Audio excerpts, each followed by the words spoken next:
few times, and I'm always honored to speak with you, man. I really am. Oh, pleasure's on my side, man. I'm glad you want to have me on your show. Absolutely, absolutely. Um, we're here to talk about Trinity, obviously. I mean, I got the tracks from John Freeman Yeah, and the PR team, right. and let me tell you, Ronnie, it's just like the previous two. Fantastic album, excellent listen all the way through. Thanks a Um, lot. I'm happy to hear that. I'm always you happy know to hear. what what I like about this too is it doesn't just have it's obviously has the classic sound, and it's always melodic and always, very tight. Yeah, But what I like about this is it has some modern elements too. really? And a little bit, I feel a little bit of it. You know what I mean? Like when you hear the production and Yeah, um yeah. and the way it goes, you know, it's the third album, studio album of yours. Hmm. And what was it like to write and record this one? Well, it was cool. I think Chris Laney has done a great job on the production side. He's a great collaborator with me, and we got Jacob Hansen mixing it.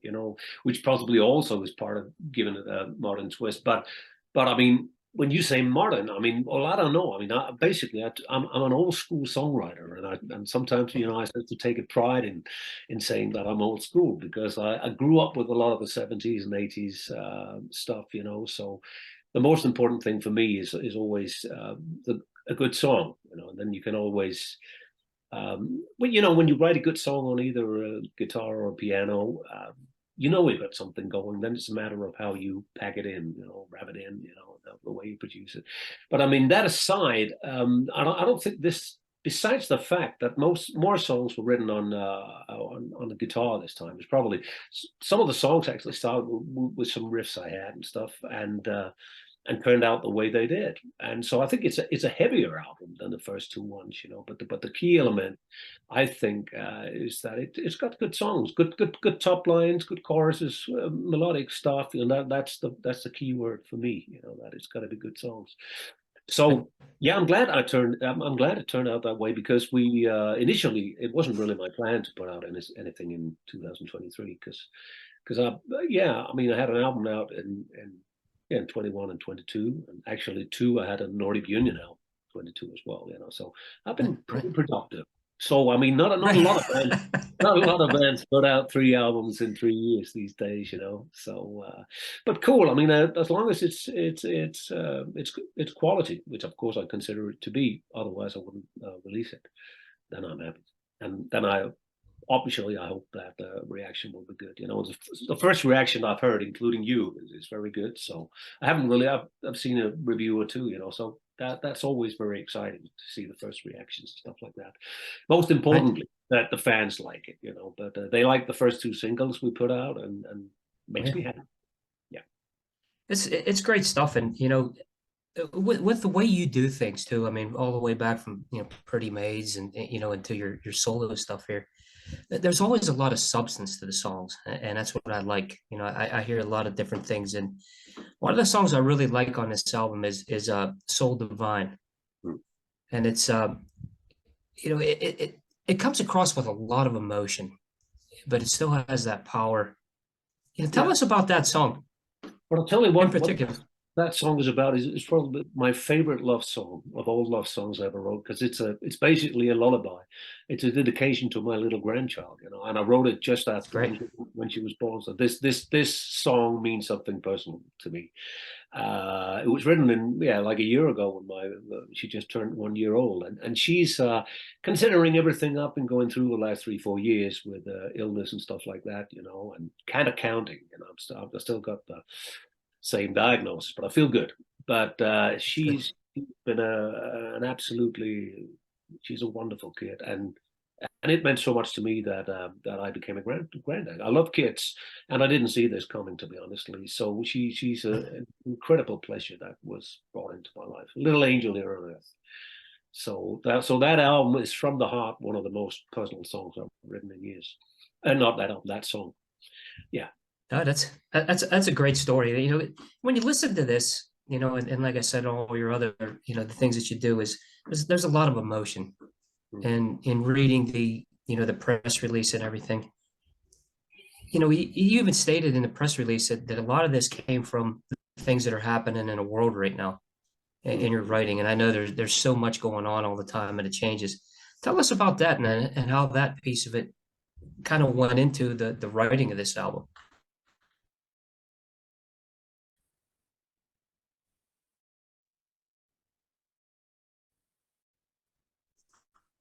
Yeah, but I mean, I'm a news freak, I always wrote about normal human beings you and me could relate to. I mean, I don't want to be political in the sense that taking a, trying to um, preach anything to people, whether I'm to the left or right or whatever. Not political in that way, but I mean, I like to write about the environment, the climate changes, and of course, naturally, the war in Ukraine and all the crap that's going on in the world. I mean, we got it. I mean, it's the democracy against autocracy. It's and that's like ode to a madman. Of course, it's about people like Putin, Kim Jong Un. There's too many of those people around in leading positions in this world. So Right? that I always like to write about that because it's a little dominated by headlines. I mean, if you open up the television and or see the news, I mean that it's only bad news.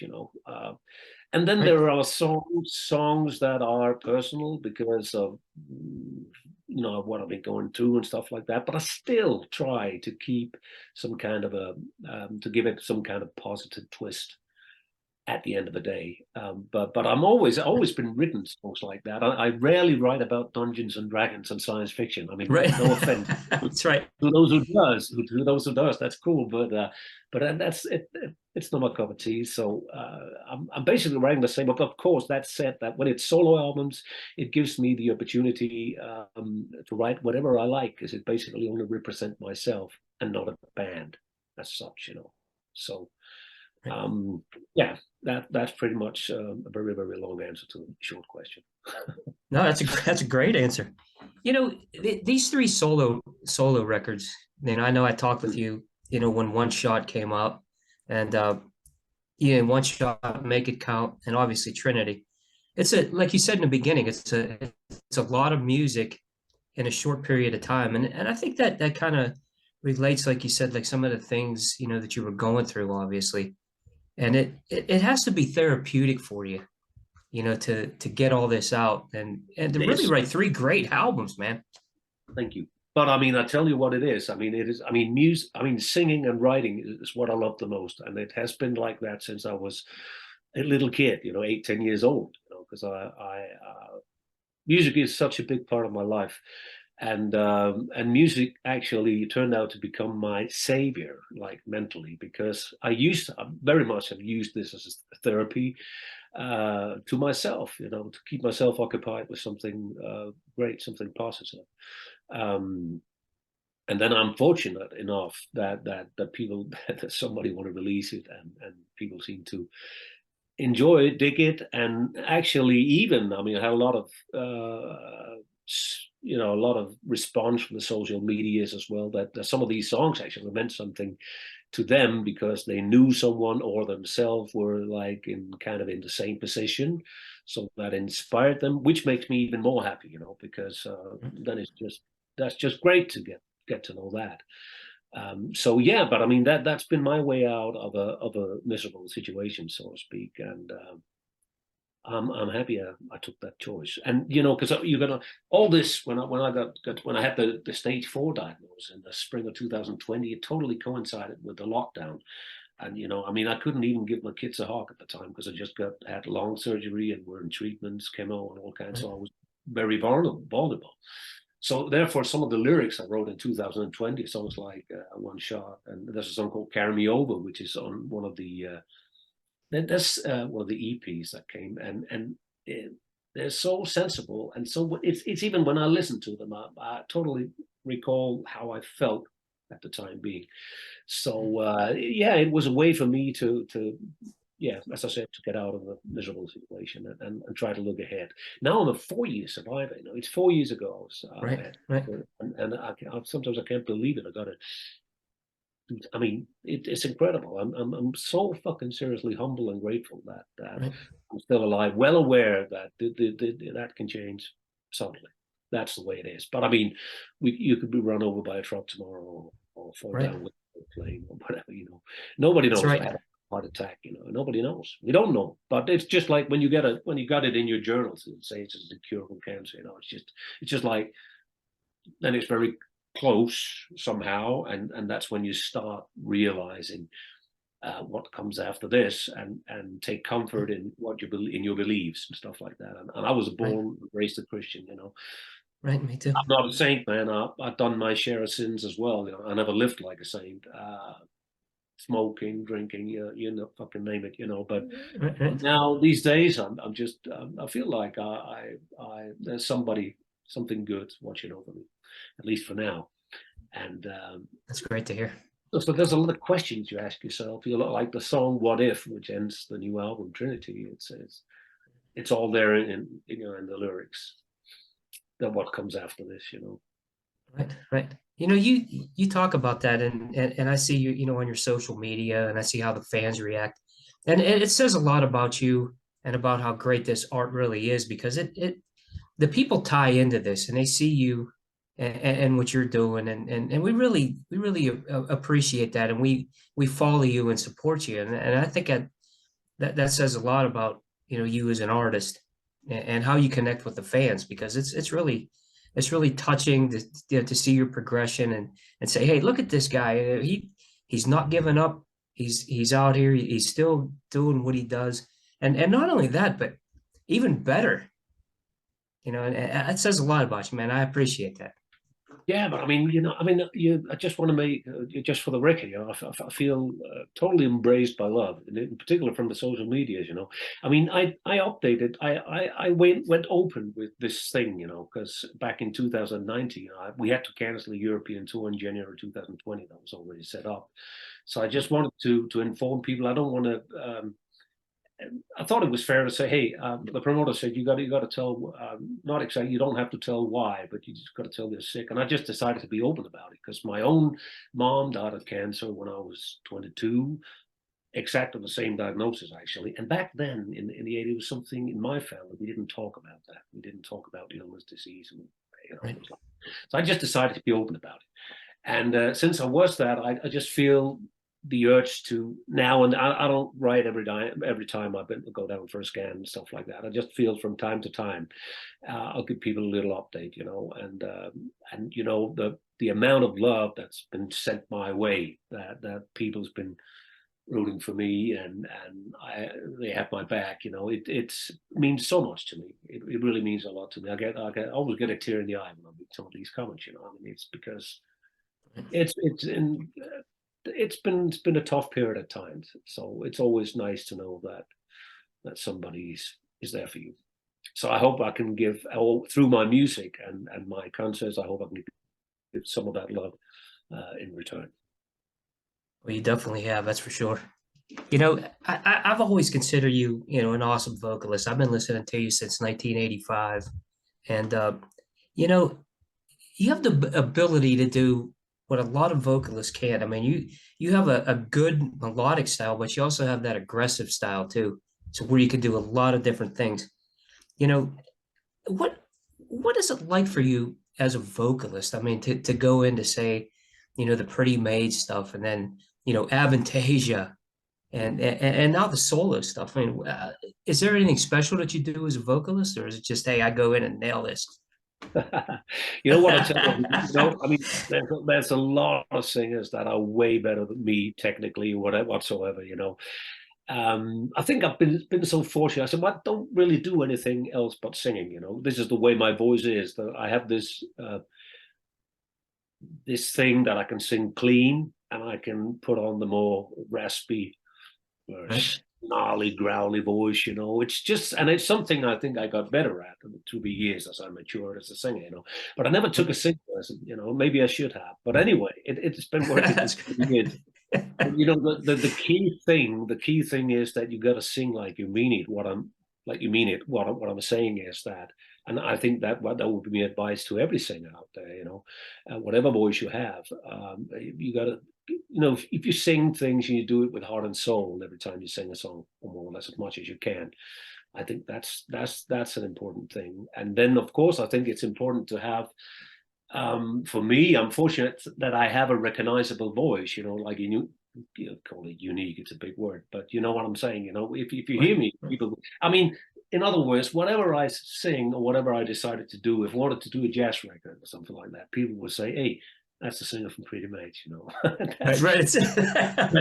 It's a blessing and a curse. Mostly a bless, I hope. But there's a lot of singers. I like great singers. Like some of my favorite singers are like Freddie Mercury, because you always knew it was Freddie Mercury. Because he's got sort of distinctive voice. Ozzy Osbourne, I mean, he might not be the best technical singer. He might not have been very good with himself either, in life. But he's got a fabulous voice. You're never in doubt. I mean, I've never heard anybody sing like him. There's probably a lot of technical better singers than him, but he's also been a very, very big inspiration to me, because he's a great melody maker too. That's right. I mean, right. the Ozzy records, the first Ozzy albums, the first 6 Black Sabbath albums are some of the most important, valuable albums for me as a hard rock artist. Really, he's also a big beat freak. So am I. I'm basically like him. I'm a pop fan playing metal, playing heavy stuff. Right. But I've got a lot of favorite singers. I also like a lot of like Robert Plant, naturally. Ronnie Dio was a great singer. I mean, I have a lot. I mean, there's so many, and these days I'm very much into. I'm actually very much into R&B, Humble Pie, that kind of stuff. What was his name? I forgot it right now. But that kind of old, Paul Rodgers, absolutely great singers. And then you go back and listen to what they were inspired by. So that's how it was. I thought that, when I got into hard rock, I thought, oh, he's great. Then I found out later, well, he is great. But then I go back to when he says that, oh, I was inspired by these guys, they had a big influence. I go back and listen to that. So I'm all the way back to like the 60s, Sam Cooke and stuff like that. That's really music I love. Yeah. The older I get, the more I get into that kind of stuff. Yeah. It's cool. You mentioned that right there, and I grew up with that. The the hip hop, or the doo wop from the 50s and 60s. Because my dad was a DJ, and it's amazing. When you listen to the vocals back then, the acapella, and how those guys, did it. I mean, it's amazing. Cause I couldn't even imagine them singing now with all the things that are available, But you don't, I mean, everything, the thing about music today, and particularly here in Denmark, all you hear on the radio it sounds totally the same, I mean, back then there was no audio tune, right? I mean, these days it's produced, and you don't even have to be a singer. You don't have to be a good singer to get on the radio. That sucks. So I love and I love when there's new bands coming along with a singer that is very recognizable and stuff like that. There's a lot of great singers, but there's also a lot of singers that sounds like the same. Kind of where I would have difficulties in saying, oh, this is this band or this is that band. Right. Like there's something pops up where you say that, oh, this is definitely this guy. But anyway, that is. You're right too, man. It's there's a lot of there's not as much flavor as there used to be. It kind of seems like there's a process, and you need this, and this, and let's just throw it out here. Yeah, and I think that's what. Yeah, but now and then, that's got to come a new. I mean, also musically, I mean, sometimes there's just got to come a new band that pops up. I remember the first time I heard. I mean, I know the grunge, the whole grunge movement, the whole scene. Did a lot of meant that a lot of hard rock and sleaze and hair metal bands went kind of downhill at the time. I remember it because I was there myself. Right. But you just gotta go roll with the punches. I think sometimes when a band like Nirvana, I remember the first time I heard "Smells Like Teen Spirit" by Nirvana, I was blown away because it was so. What the fuck is that? What happened here? And I think it's awesome, and I hope there'll be a band like that coming along again. That's right. I mean, it's kind of due, you're waiting to see it. But I remember that too. It was a great song because it was something different. It was something that absolutely. Hey, these guys weren't in the same form. They had their style, and it was just straightforward. exactly. I loved it. I love that album actually. I know a lot of people have a grudge against grunge, you know, whatever, have a crush on grunge, whatever. I mean, I think Right. it did its purpose, and I think there were some great albums coming out, like Soundgarden, Super Unknown, and Good those album, bands, yeah. Jam, those great back then, you know. So, but here we are. There's room for everything, That's the fortunately. truth. That's the truth. You know, I wanted to bring up, when you write a song, and I love the way you write because, like we talked about the melody and the big choruses and everything. When you start a song, what is it? Is it an idea? Do you start with a hook, a chorus, a melody? It depends, you know. Mostly it's from an idea I get in my head, and then I got an iPhone with me all the time where I record it. You know, that's basically how my songs are written, and I save Right. it, and then I may write a nice bridge for a hot rock or a metal song or whatever, you know, whatever I write, you know, or great chorus, great hook line. So that's one way to do it. That's probably how the most of the songs comes alive. Other way, whilst I'm sitting by the piano, and that inspires me in one way, or I sit with an acoustic guitar or an electric guitar, distorted guitar, and that inspires me in a different way. So sometimes the music comes first, but mostly it depends, you know. But it also depends what kind of mood I'm in, stuff like that, you know. So it's just if I sometimes you can say, I've got to write something today, you know, and you sit by and suddenly there is something, you know. So Right. sometimes the chords leads to a nice melody, or I have a nice melody and I find some interesting chords underneath it, you know. I Right. mean, I'm not super inventive. I mean, innovative in my music. I mean, what I'm doing is probably heard before, but I mean, I just do what I think I do best. You know, as I said, I'm an old school traditional songwriter. You know, and I'm Right. influenced by the bands I grew up with back in the '70s and '80s. Yeah, It's great to hear that. And you've always been, you stick to your guns. It's not like you're changing or trying to do anything of that. And I look back to the first time I heard you on Future World. That was mm. like when Pretty Maids hit the United States, and it was really cool because I could still remember that day in the music store. I love your You know, T-shirt. I do, man. I got to represent. Got to represent. Yeah, that's cool, man. But it's when I remember, like I said, the first time I heard that album, obviously like Yellow Rain and a song Future World and so many good ones there. What was it like for you back then? I mean, when you guys got started. I mean, I know the band obviously started before that, with the a few previous albums, but this was like kind of like when it hit in America. And what Yeah, what well, was those times like? Future World, first of all, was absolutely a defining album for us, you know, and by far, and especially for America, the most commercial album we ever had. You know, then the scene changed a little bit when the next album, Lethal Heroes, I think was called in America, but it jumped the gun over here. When that came along, it was suddenly sleaze metal and stuff like that people wanted to hear, you know. Right, But we right, were, yeah, but you know, we did the first EP back in '83 or something like that, and we did the album called Red Hot and Heavy, and then right. Future.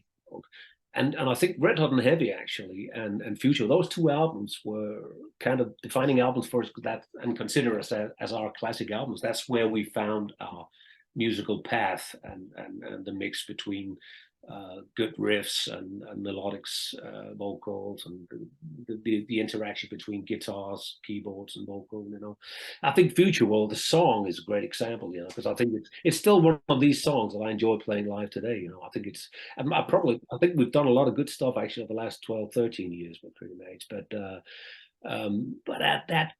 that song must be the ultimate Pretty Maids song, I think, to this day. It's got Right. a Right. great riff and it's a very melodic song. And still, when we play it, people go apeshit, you know. So Right, right. That's the key that, right there. that's the key. That's a true pleasure every time I play. And because normally, I mean, I'm pretty sure that he's got to be fed up, you know, doing Paranoid, or Ian Gillan must be fed up doing Smoke on the Water. And there are songs I'm fed up playing as well. I got to admit to that. But Future World, I still love playing seriously, and I don't know why it's got something. Yeah, I think what was cool about that too is I remember obviously when the video came out, and the the Hemi Cuda is flying down the road, and I thought that was cool. Yeah. But I think that song right there has that, when you call it future world, it has that futuristic type vibe. And back in the 80s, it was something different that really stood out. Yeah, I guess so. When I listen back, and the same thing about the Red Hot and Heavy album when it came out, because when I remember when we recorded it, we used keyboard sounds. That wasn't that normal to use. It was the first time we worked with a Fairlight computer sounds and Synclavier it was called and stuff like that. So I think that album sounded kind of different when it came out as well. But Future World probably too, if you take the song and listen. But the funny thing is that we basically were very much inspired by English and American bands. We always had as we were into all the bands that came out of Purple, like Whitesnake, Rainbow, Gillan, Def Leppard, Judas Priest. At the same time, we were very much inspired by Journey, Foreigner, Total, and all those AOR bands back then. And I think pretty much you put the whole thing down to a pot. That's it. That's Pretty Maids. That's what we always had a foot in each camp, kind of say. Right. Both right. me and Kenny were big, loved pop music as well. So right. And sometimes it was a disadvantage because people couldn't really figure out what Pretty Maids is all about. Yeah, I like that song, but I don't like that one. I think today it doesn't really matter, but because we have a 40-year-old legacy. But back then, I think some people were confused. On Future Wall, I read some of the reviews. Some people thought there was two singers in the band, and that's that song is very much what we talked about before: the clean vocal and the more raspy vocal. Right. But that's the way I sound. That's the way I sing. So. I think it's great to have that and be able to do that. You did an album. I know.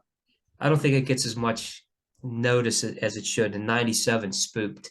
Yeah, I thought that was a great album, and it was. I'm not going to say it was different, but songs like "Die with Your Dreams" and "Never Too Late" and "Resurrection." It was a great album. Tell us a little bit about that, because I don't think that one gets a lot of attention like it should. No, but I normally split Pretty Maids up in three eras. The 80s era that ended with sort of 92 Syndicate, up until that point. And then there is what I call the forgotten years, because at the time in the 90s, people were into nu metal and a really, really heavy stuff and power metal and stuff like that. And I don't think we were too much aware of what was going on. We just kept doing what we did. And I think from that era, from up until we did Pandemonium in 2010, I think Spook was the best album, because I think it's got a lot of great songs on it. So I always consider it as one of the best Pretty Maids albums, definitely top 5. I just think the mix back then didn't sound very well. I was never happy about the mix, but it's got some really good songs. And it was just done in a period where we more or less did an album every year, a year and a half or something like that. So it just all floats into one. But I remember the sessions and everything about around the album. It's good. It's fun back then. Yeah. But then we came into a period where our manager died, and we kind of lost direction a little bit. Nobody was, running the band, so everything got a little fucked up, to be honest with you. Right.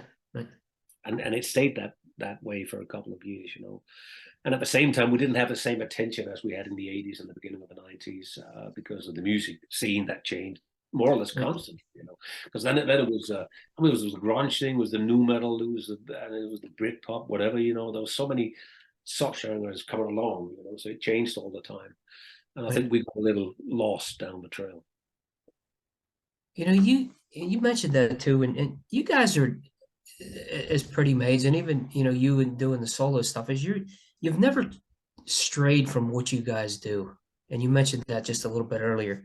It wasn't like, hey, Pretty Maids, we're mature now, so we're gonna do this type of music, and like a lot of bands do. You guys never did that. You stuck with what you believe, and I really appreciate that. I think that's cool, to say that. We actually tried a couple of times in the 90s too to kind of adapt a little bit to what was going on musically. But we always ended up sounding like Pretty Maids. Maybe because of me, that's what I said. Whatever, if I did a jazz rock, people was out as a singer from Pretty Maids. We actually tried to do that sometimes, but it always ended up sounding like Pretty Maids, which is, I guess, at the end of the day, good enough. And after all. But I think when we started working with Jacob Hansen as producer, we really updated our sound, not musically, but our sound. We detuned the guitars from the Pandemonium album and onwards, and we did a lot of good albums. Actually, a couple of good albums in those years. Pandemonium, Motherland, Kingmaker. And we got a new audience as well as the old audience came back to us during that time, and that was great. And I think the sound of these is really up to date. Very much thanks to Jacob Hansen. It was a great mixing engineer. He produced the albums as well. So, and I think we proved in the last changes when we got the fire back after a period of time because of illness and different things. We didn't really have the eye of a tiger. We lost the fire a little bit, and then suddenly on that album, for some reason, Pandemonium, we started writing good songs again, and we really felt that, hey, this is great, this is good. And I think Pandemonium was one of the best albums we've done. So Great album. But anyway, those years proved that we were still relevant and pretty consistent and putting out new albums and stuff like that and stay relevant. Yeah. Yeah, you brought up Pandemonium, and One World, One Truth is one of my favorite songs. That's just that's a thumper right there. You could put it in and blow the headphones out. You talked about that. Yeah, it's one of my favorites on the album, actually. And generally, I think it's a really good album. There's a lot of good songs on that one. But One World, One Truth, yeah. We never played it live, though, but I absolutely think. But there's a lot of favorites on those albums. Like Little Drops of Heaven is probably one of the good song, yeah. best songs we've done in recent years. The fans really love that one. So, but Pandemonium, INBU, Comes at Night, Chiller Drive, that's really good stuff, I think. Yeah. Yeah, those are all great albums. They really are good listens. I know we only have a few minutes left. I know I think it's 30 minutes, correct? Yeah. But I wanted to say, in ending here, some of the things, when you look back on your career, what are some of the things that you say, man, is there anything that you would have done different, looking back? I'm sure there is. I would have hooked up with some better advisors back in the day because we did some really stupid recording deals. This is what you heard from a lot of bands, we really did. And we were stuck with that for years, I mean, we sold albums by the truckload at some point in the 80s and stuff, but you can't see them on our bank. Not back then anyway. We did a lot of stupid decisions and stuff with record companies and management and stuff like that. But then again, no, you can't, it doesn't really help to whine about that, just got to move on and just got to go ahead. And we're still around, today it pays back a little bit, even if Pretty Maids would go out again, maybe. It would be cool because we still got a following. We still got fans because of those albums from the 80s, that stands as in particularly here in Europe and in Germany and stuff, in Japan, like classic albums for us, like Red Hot and Heavy Future. We still play songs from those albums. And the more albums you do, the more difficult it gets to make a set list. It's a wow. It's a hard. I can imagine. just for me going out playing a couple of shows in this November, I'm going to do that, and people expect me to play some Pretty Maids material as well, which is fair enough because it's also songs I co-wrote and stuff like that. So, but I mean, you make a set list with three solo albums and 16 Pretty Maids albums. Wow, that's. So I came to the conclusion, I try to please people. You can't please everybody, but it's also important you please yourself, So, but it doesn't make it easier the more albums you do. Yeah, I could imagine. Yeah. How about any last words, Ronnie? Oh, man. Well, thanks for your support. I hope, first of all, I hope people love the new album, Trinity, will dig it. I think it's a very good album, absolutely. And I hope people like it, and I hope we'll be able at some point, me or with Pretty Maids or whatever, we'll be back on American soil at some point. And I hope so. Yeah, that would be great. That would be great. I hope so. I'd love to see you guys over here. Hey, in closing, I wanted to say thank you for doing what you do. not only, with the music, because it's been such a huge part of my life. Like I said, I've been listening to you since '85. And, and things that you do, for your fans and these great albums, just thank you from the bottom of my heart. It's great to have you on the show, man. You're welcome. Oh, I wish, thank you. I wish you the best of luck with Trinity, Ronnie, October 13th. Everybody get this album, because it's a great album, just as we expected. Thanks, man. Nice Thanks, talking to you. Ronnie. You take care You as too. well. All You right. too. Thank Cool. you. See you, Ronnie. Bye-bye. Thank you. Bye-bye.